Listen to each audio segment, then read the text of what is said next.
Okay, purihin natin ating Panginoong Diyos. Maraming salamat po, Panginoong Diyos, sa araw na ito, Lord. Nais ka po naming pasalamatan at atin pong palakpakan ang ating Panginoong Diyos. Praise the Lord. Salamat po. Isang maligayang araw na ito at mapagpalang pananambahan para sa atin. Naway malugod ang ating Panginoon sa ating gagawing pagtitipon at pag-celebrate po ng ating Christmas Fellowship. Maraming salamat po sa mga kapatiran na talagang naglilingkod ng tapat sa Panginoong Diyos upang maging maganda, masaya, mabiyaya ang araw nito para sa ating lahat na mga kapatiran. Salamat po. Siguro po bago tayo magsimula, nais kong sumingit ng konting intermission dahil naalala ko yung mga kapatiran natin na bagamat nagse-celebrate tayo ng Kapaskuhan ay nalulungkot at naguguluhan dahil sa kanilang mga katayuan at kalagayan. Isang linya lang po, pagbigyan niyo na po ako.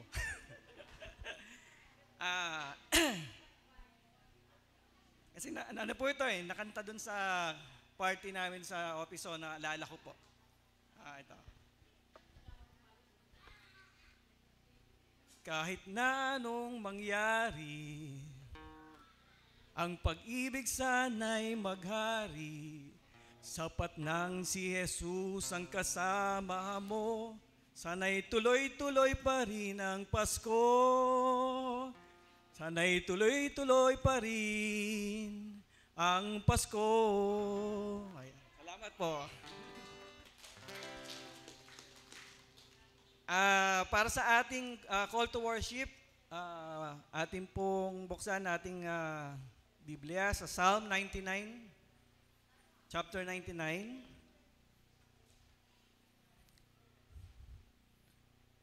Ang Panginoon ay naghahari, manginig ang mga bayan. Siya'y nauupo sa mga kerubin, makilos ang lupa. Ang Panginoon ay dakila sa Sion, at siya'y mataas na higit sa lahat ng mga bayan. Purihin nila ang iyong dakila at kakilakilabot na pangalan, siya'y banal. Ang lakas naman ng hari ay umiibig ng kahatulan. Ikaw ay nagtatatag ng karampatan. Ikaw ay nagsasagawa ng kahatulan at katwiran sa Jacob. Ibunyi ninyo ang Panginoon nating Diyos at magsisamba kayo sa harap ng kanyang tungtungan. Siya'y banal. Si Moises at si Aaron sa gitna ng kanyang mga saserdote at si Samuel sa kanila na nagsisitawag sa kanyang pangalan. Sila'y nagsisitawag sa Panginoon at siya'y sumasagot sa kanila. Siya'y nagsasalita sa kanila sa haliging ulap. Kanilang iniingatan ang kanyang mga patotoo at ang palatuntunan na ibinigay niya sa kanila. Sumagot sa kanila, O Panginoon naming Diyos, sumagot ka sa kanila, O Panginoon naming Diyos, ikaw ay Diyos na nagpatawad sa kanila, bagamat nanghiganti ka sa kanilang mga gawa. Ibunyi ninyo ang Panginoon nating Diyos at magsisamba kayo sa kanyang banal na bundok, sapagkat ang Panginoon nating Diyos ay banal. Tayo po ay manalangin. Ama naming Diyos, pinupuri ka po namin, sinasamba, pinapasalamatan, dinadakila at niluluwalhati dahil kayo po ay karapat-dapat na bigyan ng mga ganitong pagpapahalaga dahil kayo po ay pinakadakila sa lahat, Lord God. Kayo po ang banal naming Diyos, ang buhay naming Diyos, na aming tanging Diyos na aming sinasamba. Panginoon, ngayong araw nito ay nagpapasalamat kami sapagkat muli ay marami po kaming mga kapatiran na magsasama-sama upang ikaw ay papurihan, awitan at sambahin at pakinggan at aralin ang iyong salita. Panginoon, loobin niyo po na maging kaaya-aya po ang aming mga yandog sa inyo, maging kalugulugod ang aming mga pagpupuri at pag-aawit sa inyo. Panginoon, dalangin din po namin ang Espiritu Santo upang kami gabayan at tulungan at sa aming pagbabasa, pag-aaral ng inyong salita. Lord, kayo po nawa ay maging kadapat-dapat, Lord, na magbigay sa amin dahil kayo po ang panggagalingan ng lahat, Lord God. Salamat po sa lahat ng ito, Lord God. Ingatan niyo rin po yung mga kapatid namin na papunta pa lang po, Lord. Kayo po ang maghatid sa kanila upang ligtas, maayos, at madali po silang makarating dito. Lord, tinataas po namin lahat ng gawain na ito sa pangalan ni Jesus, namin Panginoon, tapagligtas. Amen.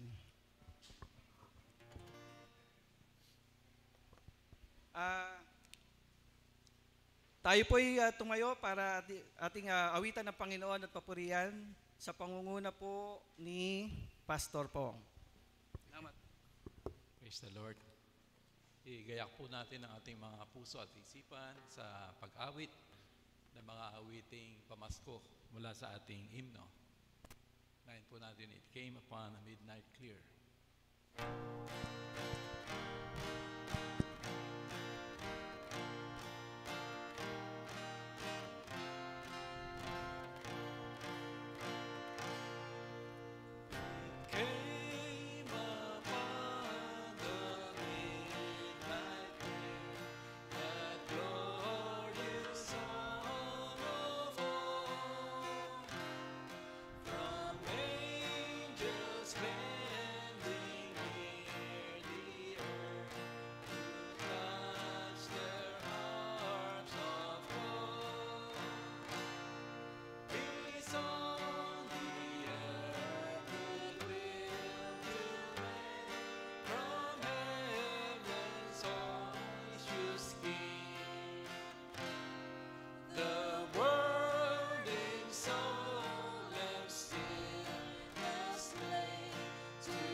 Nabitin ako.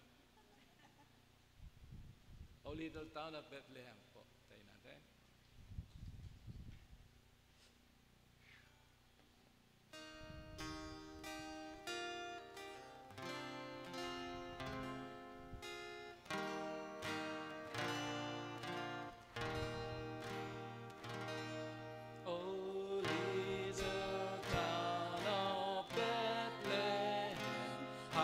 Still we see thee lie.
po natin yung Hark the Herald.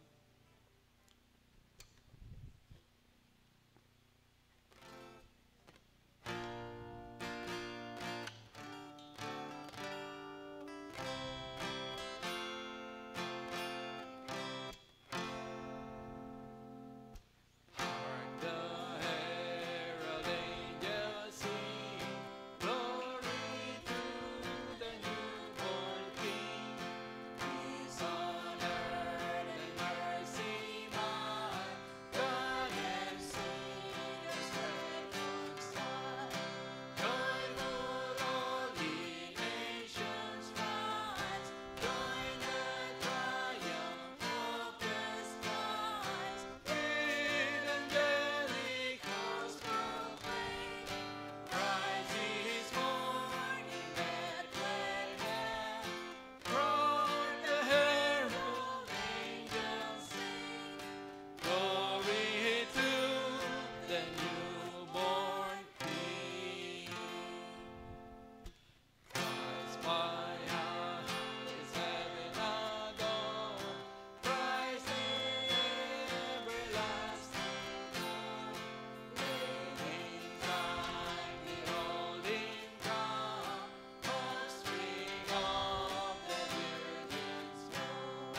Veiled in flesh, their God and seen, incarnate with thee. Jesus man with man to dwell, Jesus our Emmanuel. Hark the herald angels sing, glory to the newborn King. Hail the heaven-born Prince of Peace, hail the Son of Righteousness. Light and life to all he brings, risen with healing Savior's word. Mighty ways his glory mild, born that men no more may die. Born to raise the sun on earth, not to give the seconds birth. Hark the herald angels sing, glory to the newborn King.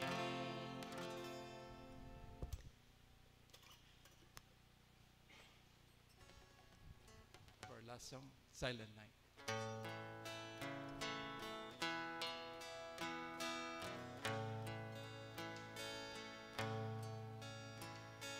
Silent night, holy night, holy sky, holy sky.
Diyos.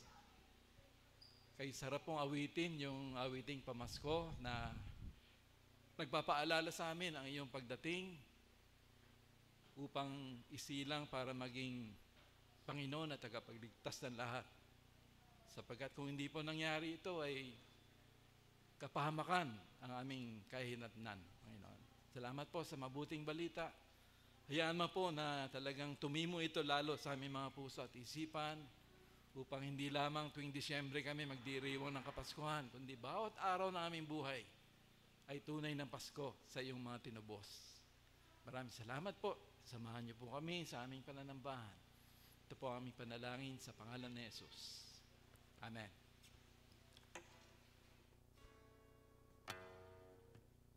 Tayo po'y patuloy na nakatayo at lumapit sa ating Panginoon. Patuloy na manalangin. O Diyos, kami po ay nagpapasalamat sa inyo sa umaga ito. Salamat po at muli kami nagkaroon ng isang pagkakataon, isang pribileyo na magkasama-sama bilang isang katawan ni Kristo. Bilang inyong mga anak, upang purihin ka, sambahin ka, ng aming buong puso, ng aming buong pagkatao, bilang isang pamilya, bilang isang katawan. O Diyos, kami po ay nagpapasalamat din sa araw-araw namin na raranasan na kabutihan ninyo. Hindi lamang, Panginoon, sa mga panahon na kami ay nagbubunyi o nakakaalam ng mga pangyayari, maging sa mga panahon, O Diyos, na hindi namin nalalaman o hindi namin napapansin na kayo po ay kumikilos ng patuloy sa aming mga buhay, sa aming paligid at sa aming bansa o sa aming buong mundo. Mga pagkakataon na hindi man namin maintindihan, O Diyos, kayo'y nananatiling dakila at nananatiling may hawak na lahat ng pangyayari at nananatiling mabuti sa aming lahat. O Diyos, kami po nagpapasalamat din. Karanasan, Panginoon, na ibinibigay niyo sa amin sa bawat araw, sa mga pangangailangan namin, sa aming mga kinakailangan na kalakasan at mga probisyon sa bawat saglit ng aming mga buhay sa pamilya o sa trabaho o sa aming mga individual na pangangailangan. O Diyos, kami po patuloy nagpapasalamat dahil sa inyong kadakilaan sa pamamagitan ng patuloy na pagpapaalala sa amin na kami ay mahal ninyo dahil kay Kristo. Kami nagpapasalamat, O Diyos, sa buhay, sa kaligtasan na aming natamo mula sa Kanya, na sa araw na ito, o maging sa mga panahon na ito, at sa lahat, O Diyos, ay inaalala namin, Panginoon, ang pagdating ni Jesus. Hindi lamang upang isilang, kundi talagang mabuhay, maghari sa aming mga puso, sa aming mundo, at sa buong sansinukob. O Diyos, kami nagpapasalamat dahil sa inyong kabutihan. Kami, O Diyos, tinanggap sa inyong kaharian, tinanggap sa inyong presensya, nang hindi kinakailangan, Panginoon, ang aming sarili na maging kumpleto, maging perpekto, O Diyos, kundi dahil lamang sa inyong habag, kami ay lumuluhod at nagpapakumbaba dahil sa buong pusong pagpapasalamat at pagdiriwang, Panginoon, na kayo ay dumating sa amin, na kami ay inyong iniligtas, tinubos, na kayo ang aming dakilang hari na handang ialay ang inyong buhay para sa amin. Salamat po. Patuloy nyo nga pong ipaunawa ito sa amin at para na sa araw-araw ng inyong pagtanggap, na inyong kapatawaran ay nariyan para sa amin. Sa mga pagkakataon na kami nakakalimot, nagkakasala, pero yung nadadapa, Panginoon, Lord, i-extend niyo po sa amin ng inyong kamay at hilahin kami muli pabalik. Bigyan ng bagong kalakasan at paalala sa amin, Panginoon, kung gaano kabuo ang inyong pag-ibig sa amin. Na kami hinuhugasan ninyo ng iyong dugo, ng inyong pagmamahal, Panginoon. At amin pong inilalapit sa inyo lahat ng aming mga kasalanan, O Diyos. Maging sa umagang ito, Panginoon, kung ano mang meron, karumihan sa aming puso, o bumabagabag, Panginoon, naggalit sa aming kapwa, o maging yung mga nagagawa namin na alam namin na hindi nakakalugod sa inyo, Lord. Binubuhos namin ito sa inyo at hinihingi ng kapatawaran. O Diyos, salamat po sa katiyakan na hindi nyo kami itatakwil. Salamat sa katiyakan, Panginoon, na papatawarin nyo kami sa aming mga pagkakasala kung kami, Panginoon, ay inilalahad namin ito sa inyo ng buo. Hinihingi ng kapatawaran. Salamat po Naway patuloy niyo nga kaming samahan, O Diyos, sa aming buhay Kristiyano. Hindi po madali at hindi po minsan lahat ng pagkakataon alam namin ang aming gagawin. Kaya Panginoon, ang inyong banal na Espiritu sumama sa amin at patuloy kaming palakasin. Bigyan Panginoon ng katatagan para sa pagsalubong sa lahat ng mga hamon. Pagbibigay niyo po sa amin ng kagalingan at karunungan, Panginoon, sa mga pagkakataon na kami nalalagay sa pagsubok. O Diyos, bigyan niyo rin po kami ng sapat na kadulungan, Panginoon, sa aming mga suliranin upang mas pipiliin namin ang inyong kalooban higit pa sa anuman, O Diyos, na mga kapamaraanan ng mundo. Kayo nawa, Panginoon, aming maitaas sa bawat saglit ng aming buhay. At bilang sa aming mga pamilya, O Diyos, naway iisa kami na magpuri sa inyo. At kung meron mo pong mga suliranin sa loob ng pamilya, mga hindi pagkakaunawaan sa mag-asawa, sa mga anak, Panginoon, kayo pong hinihiling namin, pinagkakatiwalaan na siyang magbibigay sa amin. Siya magbibigay ng solusyon sa lahat, kapayapaan para sa aming mga pamilya. Hihingi din po namin ang kasaganahan na ibibigay niyo sa amin sa lahat, Panginoon, ng pagkakataon. Especially, Panginoon, sa mga panahon na kami ay talagang walang-wala na sa aming mga responsibilidad, sa aming mga pangailangan, at sa mga aming nakakasalubong, Panginoon, ng mga hadlang o ng mga hamon sa amin bilang isang Kristiyanong pamilya. Diyos, patuloy niyo pong gabayan kami at tulungan bilang ding isang malaking pamilya, bilang isang simbahan din, O Diyos, na maglingkod sa inyo at magpuri. At ang katatapos lamang nga po ng aming congregational planning na kung saan itinaas namin sa inyo at sa aming kapatiran ang mga plano ng ating simbahan, ang inyong mga ministeryo na ipagkakaloob niyo po sana, Panginoon, ang inyong provision dito at ang inyong pangunguna sa amin, ang aming panghahawakan at aming patuloy na sasaliksikin. Dahil ayaw namin mahiwalay, Panginoon, sa inyong landas. Ayaw namin na mahiwalay sa inyong kalooban. Nawa, ang inyong simbahan, Panginoon, ay magamit upang maipahayag ang ibang ebanghelyo, ang paghahari ni Kristo, ang kabutihan sa ilalim ng kanyang paghahari, ang pagmamahalan, ang pagpapatawaran at ang hustisya, Panginoon, na kasama rito. O Diyos, bilang isang simbahan, Panginoon, sa lahat ng mga membro nito, magamit nawa kami, Panginoon, para sa inyong ebanghelyo. Sa anumang pagkakataon, Panginoon, maging sa salita man o sa aming pamumuhay o sa aming pakikitungo sa kapwa o pakikipag-usap sa kanila, saan man kami dalhin.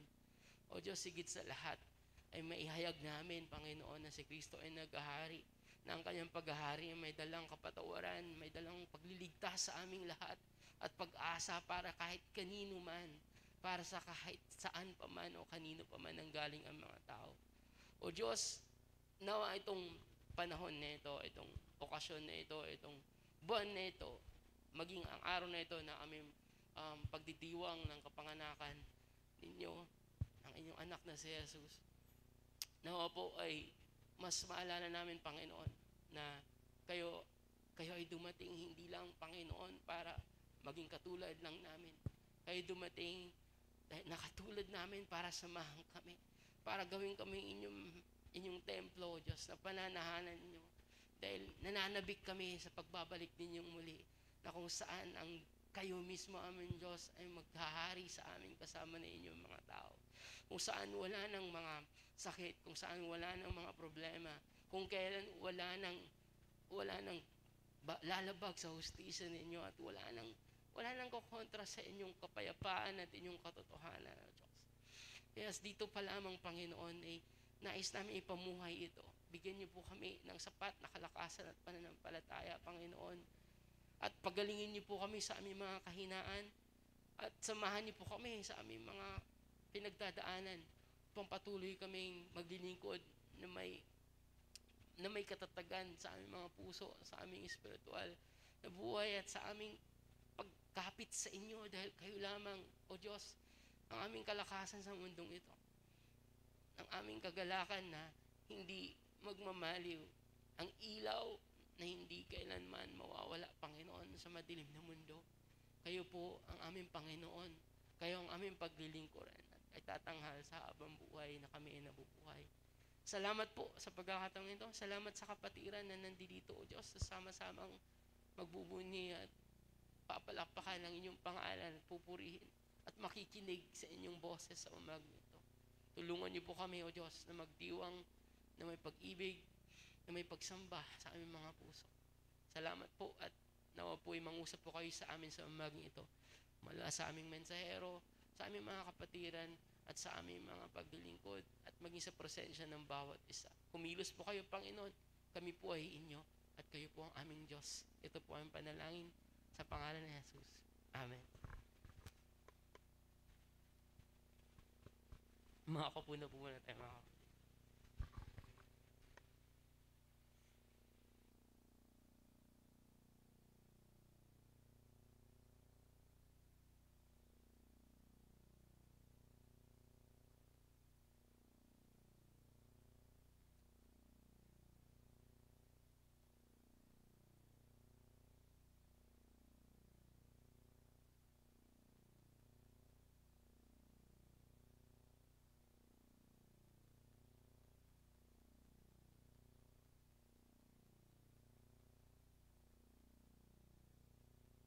Pagsalitain.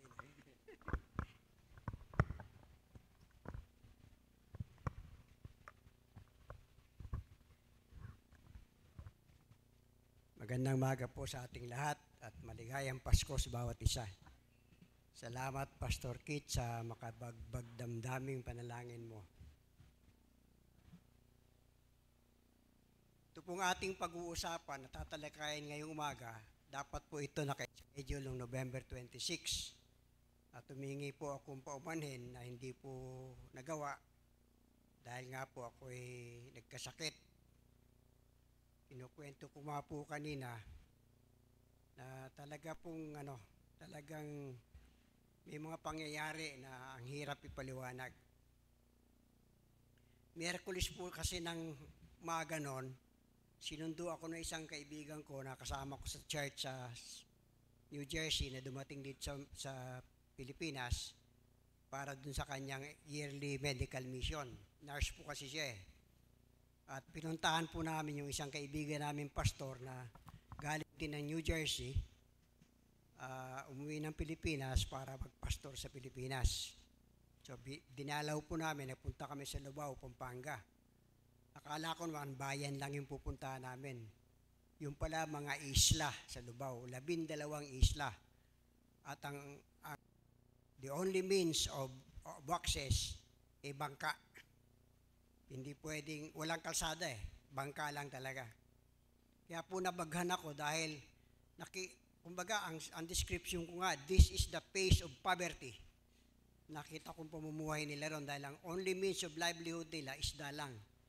Na wala kang pagtatanimang lupa. Kaya po talagang nabagbagan damdamin ko doon sa mga pastor na nagsisilbi doon. Dahil yung faithfulness nila na sa kabila ng katotohanan wala silang mapapala sa lugar na yon para sa sariling pakinabangan na sa pang-araw-araw nilang pangangailangan. Pero nandun sila. At ang nakalulugod nga po sa kabila ng kanilang kahirapan, nakapagtatayo sila ng ng simbahan nila. Kaya po talagang makita mo yung faithfulness ng mga tao doon.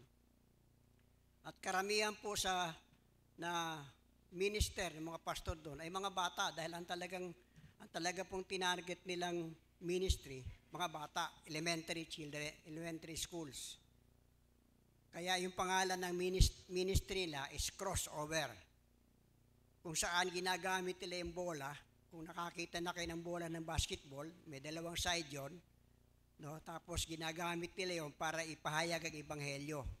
Na para makapunta sa kabilang side, you have to cross over doon sa krus. Dadaan ka doon para makalipat ka sa kabila. At ang nakalulungkot lang nga pong isipin, pinagbabawalan na yung mga magulang. Yung mga magulang nagbabawal sa mga bata na pumunta. Kaya yun po nakalulungkot. Kaya tayo po ay mas pinagpala dito sa kabila po na nakikita natin kakapusan natin, mas pinagpala po tayo. Higit na pinagpala po ang kalagayan natin kaysa sa kanila. Sa ating pong message ngayon, last October 22, in our worship service, we left the question on our response to Romans 8:35. Who shall separate us from the love of Christ? Shall trouble, or hardship, or persecution, or famine, or nakedness, or danger, or sword? How do we respond to that? We suggested 3 possible main responses. I believe, though, that the best response we can give is to do as the Lord Jesus commanded in John chapter 15, verse 17. This is my command, love one another. Love one another. There is no better response than to obey. But how do we do that? Love one another. Kamukha na nga lang po ng tinalakay ni Kuya Bok noong nakaraan. Paano mong mamahalin yung kapwa mo? Walang hiya ka na nga. Paano mong mamahalin yung kapitbahay mo na tinatapunan ka ng basura? Paano nga ba? That's what we're going to talk about today. Let's pray. Amang Diyos, kamangha-mangha po ang iyong gawa, Panginoon. Lalo na po ang kadakilaan ng pag-ibig mo na nagbunsod sa iyo upang ipadala ang iyong bugtong na anak na si Jesus. Magkatawang tao, Panginoon, isa-isang tabi ang kanyang pagka-Diyos upang sa ganon ay madala niya sa krus, pagbayaran ang lahat ng aming kasalanan, mapako sa krus sa isang kahiyahiyang kamatayan, Panginoon. Pero kanyang tiniis alang-alang sa pag-ibig mo sa amin. Salamat po, O Diyos, sa dugo na nabuo sa krus na nagsilbing daan ng kapatawaran ng mga kasalanan namin, Lord. At sa muling pagkabuhay ni Jesus bilang patutuo ng kanyang sakripisyo ay katanggap-tanggap at kami nga ay may buhay na walang hanggan. Salamat po sa dakilang regalo mo sa amin na aming pagdidiwang nitong buwan na ito. Salamat po, O Diyos. Subaybayin mo po kami ngayon, gabayan, bigyan ng karampatang katalinuhan, Panginoon, upang aming malasap ang iyong pag-ibig, Panginoon.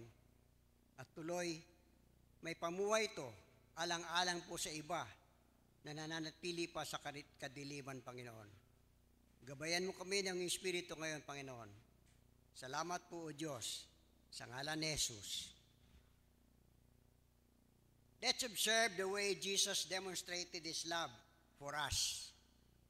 In John chapter 10, verse 34, the Lord Jesus specified the new commandment He was leaving behind and actually expounded on it. He said, "A new command I give you, love one another. As I have loved you, you must love one another. By this, all men will know that you are my disciples, if you love one another." Napakabigat po nung sabi niya, as I have loved you. Paano ba tayong inibig ng Panginoong Hesus? At sabi nga niya, malalaman ng mundo na kayo'y mga tagasunod ko, if you love one another. Mapapansin po ba natin yan sa lahat ng simbahan? Sa mga nagsasabing sila'y mananampalataya? Makikita po ba natin ang pag-ibig sa kapwa, sa isa't isa? Huwag na po sa labas ng simbahan. Sa miyembro na lang po ng kongregasyon, makikita po ba natin ang pag-ibig na yan? Looking closely at the command, we can readily admit that it's a very tall order. And acknowledging our capacity, we may even conclude that it is impossible for us to do. But would the Lord Jesus ask us to do something beyond our abilities? Hihilingin ba niya sa atin na gawin ang isang bagay na hindi natin kayang gawin? I don't think so. He knows us much better than we can ever know ourselves. Tayo na lang po ang naglilimita sa sarili natin. Let's consider the first part of the command. A new command I give you. Love one another. As we discussed last time, love is not passive, as others today think it is. Nor is it an emotional outburst that just happens. As we can see from the description of love in 1 Corinthians 13, love is active. And as we also look at the kind of love the Lord Jesus demonstrated, we can recognize that it is well thought of and consistent, not changing.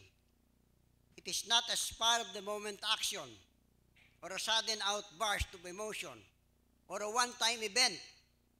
It is done all throughout. Ulitin ko po, it is done all throughout. Ang pag-ibig na yon ay nagpapatuloy araw-araw sa lahat ng sandali. Compassionate love. Matthew 9:36 says, when he saw the crowds, he had compassion on them because they were harassed and helpless, like sheep without a shepherd. The phrase, sheep without a shepherd, can be found in Ezekiel 34, verses 5 and 6. So they were scattered because there was no shepherd. And when they were scattered, they became food for all the wild animals. My sheep wandered over all the mountains and in every high hill.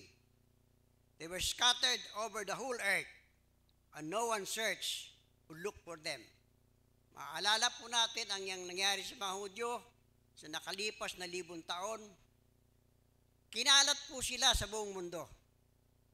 In fact, it is estimated that 8,000 Jews are still out there in 120 countries. We know that the Lord Jesus is well versed with the scriptures. In fact, when he taught the people in the temple court, the crowd was amazed. When Jesus had finished saying these things, the crowds were amazed at his teachings because he taught as one with authority and not as their teachers of the law. That's in Matthew chapter 7, 28 and 29. Jesus has a compassionate love from the very beginning. He did not even take note of his own condition, was never conscious about himself. He was ever concerned with the plight of others. Lagi na ang tinitingnan niya ang kapakanan ng iba, higit sa sarili niya. He could have been stressed with the crowds pressing towards him, but was not mindful of that. His attention was ever on the sake of the people. We can surmise that in John chapter 6:26, Jesus answered, I tell you the truth, you are looking for me, not because you saw the miraculous signs, but because you ate and had your fill. Hinahanap niyo ako, hindi dahil nakita niyo ang kababalagan, kundi kumain kayo at nabusog. Kung titingnan natin, napakasakit sa isang kinikilala o sinasampalatayaan na kaya lamang siya dinudubog ng tao ay dahil sa nakukuha sa kanya. Hindi kaya ganun din ang ugali natin na lumalapit tayo sa Diyos para sa makukuha natin sa Kanya at hindi dahil siya ay Diyos? He could have been disappointed and lose interest in the people. But his compassion overcame his disappointment, if ever. The Lord saw through their hearts, for sure, as the people kept on pressing towards him. They were more interested in what can fill their stomachs and satisfy their physical and temporal needs rather than satisfying the emptiness of their souls. They wanted food that perishes rather than the food that satisfies to eternity. Nevertheless, the Lord still attended to their needs.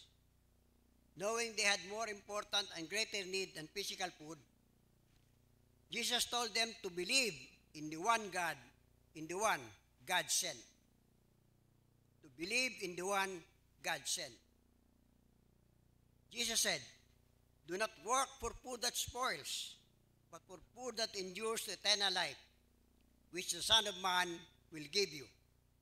John chapter 6, verse 27. Jesus' love was not deterred by the unpleasant reactions of the crowd that was looking for him. Despite their wrong and selfish motives, the Lord still expressed his desire for the people to know him and God who sent him. His focus was more on the welfare of the people rather than on his own satisfaction. Sincere love. Romans 12, verse 9 to 10 says, "Love must be sincere. Love must be sincere. Hate what is evil. Cling to what is good. Be devoted to one another in brotherly love. Honor one another above yourselves." This is corollary to 1 Corinthians 13:6, which says, "Love does not delight in evil, but rejoices with the truth. When we rejoice, we exult and be in a happy mood. We do not keep quiet when we rejoice." Hindi po mali ang kamuhian o ang mamuhi sa kasalanan. Sabi nga po sa atin, hate what is evil. Maging sa 1 Corinthians 13:6, inulit doon, love does not delight in evil. Hindi tayo dapat matuwa sa kasalanan, sa kasamaan. Sa halip, magbunyi tayo sa katotohanan. At kung tayo nagbubunyi, ipinakikita po natin yan. Tinatayuan natin yung katotohanan na pinaniniwalaan natin. Paninindigan natin yung katotohanan. So unlike the hypocritical attitude displayed by a senator during a Senate hearing regarding the resupply mission to the soldiers aboard the beached Philippine Navy ship BRP Sierra Madre in the Ayungin Shoal. The senator was lambasting the marine personnel of the Armed Forces of the Philippines for allowing a reconnaissance planes of the U.S. to fly over the international waters beside the West Philippine Sea to gather information and pass on to the intel to the armed forces. Through that, the Philippines was alerted to the presence of 40, Chinese vessels, which included 2 Chinese Coast Guard ships in the territorial waters of the Philippines. As already ascertained by the International Court, it belongs to the Philippines. These Chinese vessels were effectively preventing our own fishermen from exercising their livelihood within our exclusive economic zone. The senator harped on the single reconnaissance plane flying over international waters, insinuating that such action may be construed as an act of aggression by China. He could not even spell it out. He was more concerned in not agitating China despite their bullying actions rather than standing to the truth that we are being occupied. What an insincere hypocrite. There's this story I read in a devotional about a lady who got married to a guy whose siblings were chefs. One day, they were invited to get together at the house of the parents-in-law. That would be the first time in 4 years that they would be able to set foot on the house of the in-laws. They were to bring a favorite dish. Our lady was alarmed, knowing that her in-laws were good cooks. She wanted to make an impression and so decided to bake a pie for which her late grandmother was known for. She carefully picked the ingredient in a local store and diligently sought out the special ingredient her grandmother used to spice the pie. The afternoon they were to go to the in-laws, she started baking the pie and saw to it that the ingredients were carefully measured according to the recipe of her grandmother. She allowed the pie to cool for a while before carefully placing it inside the refrigerator for the final touch. Early the following morning, her husband walked their two kids to get ready for the 2-hour trip. After packing up their gear, the husband shouted, "Ready, kids?" For which he got an affirmative answer. "What about you, honey?" said the guy to our lady. "Ready," she said, as she slowly pulled the pie out of the refrigerator. As she was placing the pie inside a specially handcrafted decorative box, her foot slipped, and off to the floor the pie went. She immediately picked it up, thinking she could still salvage the pie and her pride. But the pie was all dirtied up, and the only place left for it was the trash bag. Our lady was gloomy for the rest of the 2-hour trip to the in-laws' place. Her sadness was written all over her face when she greeted the in-laws. She apologized for not being able to bring a dish and haltingly explained what happened. The in-laws were, however, all smiles as they hugged her tighter and told her that their presence was more important than all the pies in the world. Our lady soon got over her self-pity and was now laughing with her in-laws, who showed genuine interest in her and not for whatever she can contribute. She felt the sincere love of her in-laws. Enduring love. Romans chapter 13, verse 8. Let no debt remain outstanding except the continuing debt to love one another. For he who loves his fellow man has fulfilled the law. Let no debt remain outstanding except the continuing debt to love one another. For he who loves his fellow man has fulfilled the law. Why is love for others a continuing debt? We are permanently indebted to the Lord Jesus Christ for the love He lavished on us with the supreme and ultimate sacrifice of His life on the cross, the most excruciating and humiliating death afforded to a human being.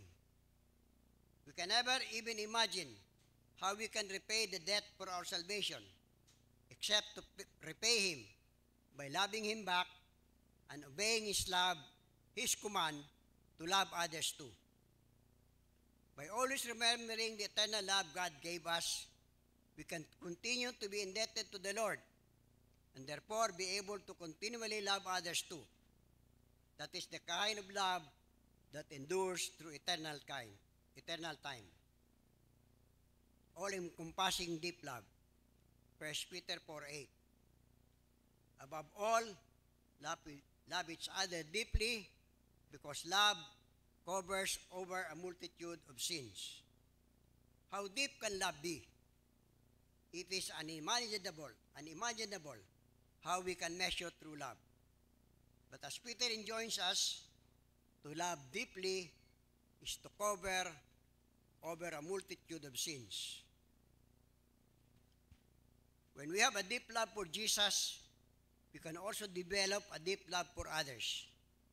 When we continue to forgive and love despite the heart over and over again, then we know we have developed deep love. The source of love. 1 John chapter 4, 7-8. Dear friends, let us love one another, for love comes from God. Everyone who loves has been born of God and knows God. Whoever does not love does not know God, because God is love. John says God is love, not love is God. Our darkened world with its shallow and selfish view of love has turned these words around and contaminate our understanding of love. We gave examples of that last time around.